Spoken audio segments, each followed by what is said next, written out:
വേറെ ആരാണെങ്കിലും B J പിക്കാർക്ക് അത്ര പ്രശ്നമുണ്ടാവില്ല. പക്ഷേ മുൻ ബി ജെ പി പ്രവർത്തകൻ എന്ന നിലയിൽ സന്ദീപ് വാര്യർ ബി ജെ പിയെ വിമർശിച്ച് രംഗത്തെത്തിയാൽ പിന്നെ അദ്ദേഹത്തെ വളഞ്ഞിട്ട് ആക്രമിക്കാനാവും അനുയായികളുടെ ശ്രമം.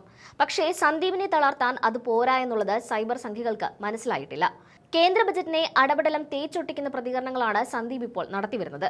കേന്ദ്ര ബജറ്റിനോടൊപ്പം സംസ്ഥാന ബജറ്റിനും കൊട്ടുകൊടുക്കാൻ സന്ദീപ് മറന്നിട്ടില്ല. കേന്ദ്ര ബജറ്റിനെ നിഷ്കരണം പരിഹസിച്ചുകൊണ്ട് സന്ദീപ് സമൂഹ മാധ്യമങ്ങളിൽ പോസ്റ്റ് ചെയ്ത ഒരു കുറിപ്പാണ് ഇപ്പോൾ ചർച്ച ചെയ്യപ്പെടുന്നത്.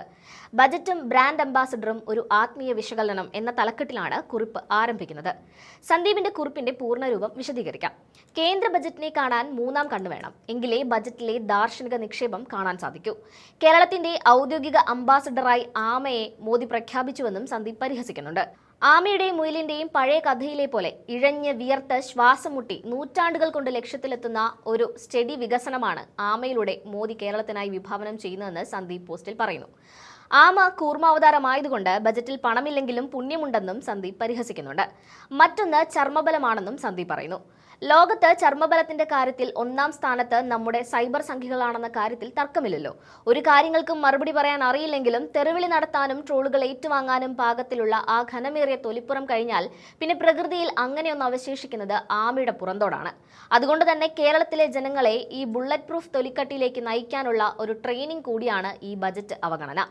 ജയ് കൂർമാവതാരം ജയ് വികസിത കേരളം എന്ന് പറഞ്ഞാണ് സന്ദീപ് പോസ്റ്റ് അവസാനിപ്പിച്ചിരിക്കുന്നത്. സന്ദീപിന്റെ പോസ്റ്റ് സംഘികളുടെ ഉറക്കം കെടുത്തിയെന്നതിന് തെളിവ് പോസ്റ്റിന്റെ കമന്റ് സെക്ഷൻ തന്നെയാണ്. കേന്ദ്ര സംസ്ഥാന ബജറ്റുകൾക്കെതിരെ സന്ദീപ് നടത്തിയ പരാമർശങ്ങളുടെ തകർപ്പൻ വീഡിയോ കൂടി ചേർക്കുന്നുണ്ട്, കണ്ടുവരാം. കേരളം ഒരു അതിവേഗ റെയിൽപാതയ്ക്ക് വേണ്ടി ആഗ്രഹിച്ചു.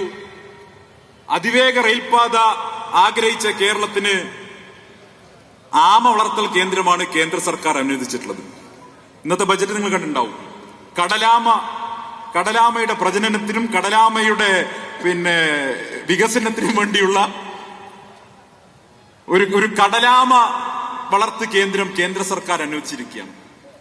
ഈ ടോംസിന്റെ ബോബനും മോളിയിലുണ്ട് പുന്നയ്ക്ക വികസന കോർപ്പറേഷൻ, അങ്ങനൊരു സംവിധാനത്തെ കുറിച്ച് പറയുന്നത്. ഇതിപ്പോ എന്താണ്? ഈ കടലാമകളെ സംരക്ഷിക്കണം, തർക്കമൊന്നുമില്ല. പക്ഷേ നോക്കൂ, ഒരു ഐറണി എന്നൊക്കെ പറയുന്നത്, അതിവേഗ റെയിൽപാതയിലൂടെ കുതിക്കാൻ ആഗ്രഹിക്കുന്ന, വികസനത്തിന്റെ പുതിയ ചക്രവാളങ്ങളിലേക്ക് കുതിക്കാൻ ആഗ്രഹിക്കുന്ന കേരള പൊതുസമൂഹത്തിനെ കളിയാക്കുന്ന രീതിയിലുള്ള ഒരു പ്രഖ്യാപനം. കഴിഞ്ഞ വർഷം അത് താമരമൊട്ടായിരുന്നു. അതെന്തായെന്നറിയില്ല. താമരമൊട്ട് വികസനമായിരുന്നെങ്കിൽ ഇത്തവണ കടലാമ വികസനം. കേന്ദ്ര സർക്കാർ ഇതുപോലെ കേരളത്തെ കളിയാക്കിക്കൊണ്ടിരിക്കുമ്പോ ഇവിടെ കേരളത്തിന്റെ ബജറ്റ് എന്തായിരുന്നു? കേരളത്തിന്റെ ബജറ്റും കേരളത്തിന് ജനങ്ങൾക്ക് അല്ലെങ്കിൽ കേരളത്തിന് ഒരു പുതിയ ദിശാബോധം നൽകുന്ന ഒരു പ്രഖ്യാപനങ്ങൾ ഉണ്ടായില്ല. പറഞ്ഞിട്ട് കാര്യമില്ല, ബാലഗോപാലിനെ പറഞ്ഞിട്ട് കാര്യമില്ല. കേരളത്തിന്റെ ബജറ്റ് എന്ന് പറഞ്ഞാൽ ഉരുളക്കിഴങ്ങില്ലാത്ത മസാലദോശ പോലെയാണ്. പേരിന് മസാലദോശയാണ്, പക്ഷെ ഉരുളക്കിഴങ്ങാകത്തില്ല. ഖജനാവിന് വല്ലതും വേണ്ടേ? എടുത്തു കൊടുക്കാൻ ഖജനാവിന് വല്ലതും വേണ്ടേ? കഴിഞ്ഞ 10 വർഷക്കാലം കൊണ്ട് കേരളം മുച്ചൂടും മുടിച്ചൊരു സർക്കാർ ഇതുപോലെ കേരളത്തിന്റെ ചരിത്രത്തിൽ ഉണ്ടായിട്ടില്ല.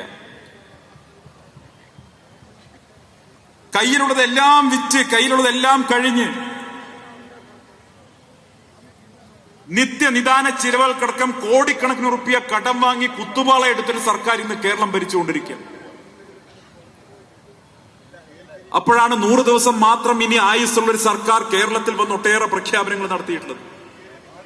ഈ പ്രഖ്യാപനങ്ങളൊന്നും അവർ നടത്തുന്നില്ല എന്ന് അവർക്ക് കൂടി ബോധ്യമുള്ളത് കൊണ്ടാണ് ബാലഗോപാൽ ഒരുപക്ഷെ ഇതുപോലെ വാചാലനായിട്ടുണ്ടാവുക. പക്ഷേ വാചക കസരത്തുകൾക്കപ്പുറം കേരളത്തിൽ പ്രായോഗികമായിട്ട് നടപ്പാക്കാൻ കഴിയുന്ന ഒരു പദ്ധതി പോലും പ്രഖ്യാപിക്കാനോ നടപ്പിലാക്കാനോ കഴിഞ്ഞിട്ടില്ല. 10 വർഷമായിട്ട് ഇവർ പ്രഖ്യാപിക്കുന്നതിന്റെ ഇപ്പൊ കഴിഞ്ഞ ബജറ്റിൽ പ്രഖ്യാപിച്ചതിന്റെ 35% മാത്രമാണ് കേരളത്തിൽ. ആ പദ്ധതി വിഹിതത്തിന് 30% മാത്രമാണ് പ്രായോഗിക തലത്തിൽ കേരളത്തിൽ നടപ്പാക്കിയിട്ടുള്ളത്. ബാക്കി 60% വേസ്റ്റ് നടപ്പാക്കാതെ പോകുന്നു. പക്ഷെ ഇപ്പോ നമുക്കൊരു കാര്യം നിസ്സംശയം പറയാൻ സാധിക്കും. ഈ കഴിഞ്ഞ തദ്ദേശ സ്വയംഭരണ തെരഞ്ഞെടുപ്പിൽ ഞാനിപ്പോ 1-2 സ്ഥലങ്ങളിൽ പറഞ്ഞു, കഴിഞ്ഞ തദ്ദേശ സ്വയംഭരണ തെരഞ്ഞെടുപ്പിൽ നമ്മളിപ്പോ അനുഭവിച്ചുകൊണ്ടിരിക്കുന്ന പോലെ ഈ ബീച്ച് കടലിൽ നിന്ന് ഈ ബീച്ചിലേക്ക് ഇങ്ങനെ അടിക്കുന്ന ഒരു മന്ദമാരുതിനെ പോലെയാണ് UDFന്റെ ഒരു കാറ്റടിച്ചത്. ചെറിയൊരു മന്ദമാരുതിനെ പോലെയാണ് UDFന്റെ കാറ്റടിച്ചത് ഈ തദ്ദേശ സ്വയംഭരണ തെരഞ്ഞെടുപ്പിൽ. ആ മന്ദമാരുതിനെ അടിച്ചപ്പോ തന്നെ കേരളത്തിൽ ഇടതുപക്ഷ ജനാധിപത്യ മുന്നണിയുടെ ഒരുപാട് വടവൃക്ഷങ്ങൾ നിലം പതിച്ചു. ശിരസൊടിഞ്ഞ് ഇടതുപക്ഷ മുന്നണിയുടെ പല വടവൃക്ഷങ്ങളും കേരളത്തിലുടനീളം നിലം പതിച്ചു. അത് കൊല്ലം കോർപ്പറേഷനായിട്ടും തൃശൂർ കോർപ്പറേഷനായിട്ടും ബഹുഭൂരിപക്ഷം വരുന്ന ജില്ലാ പഞ്ചായത്തുകൾ, മുനിസിപ്പാലിറ്റികൾ, ബ്ലോക്ക് പഞ്ചായത്തുകൾ ഒക്കെയായിട്ട് നമ്മൾ കണ്ടു. മലപ്പുറം ജില്ലയിലെ 94-ൽ 90 പഞ്ചായത്തുകളായിട്ട് നമ്മൾ കണ്ടു. ആകപ്പാടെ ഇടതുപക്ഷം കോർപ്പറേഷനിൽ നാണം മറയ്ക്കുന്നത് കോഴിക്കോട് കോർപ്പറേഷനിൽ ഉണ്ടായ ഒരു 166 വോട്ടിന്റെ മാറ്റം കൊണ്ടാണ്. അതല്ലെങ്കിൽ അതുമില്ല. ഈ തദ്ദേശ സ്വയംഭരണ തെരഞ്ഞെടുപ്പിൽ ഇപ്പോൾ നമ്മൾ കടലിൽ നിന്നിങ്ങനെ മന്ദമാരത്തിന് ആഞ്ഞടിക്കുന്നത് പോലെ UDF-ന്റെ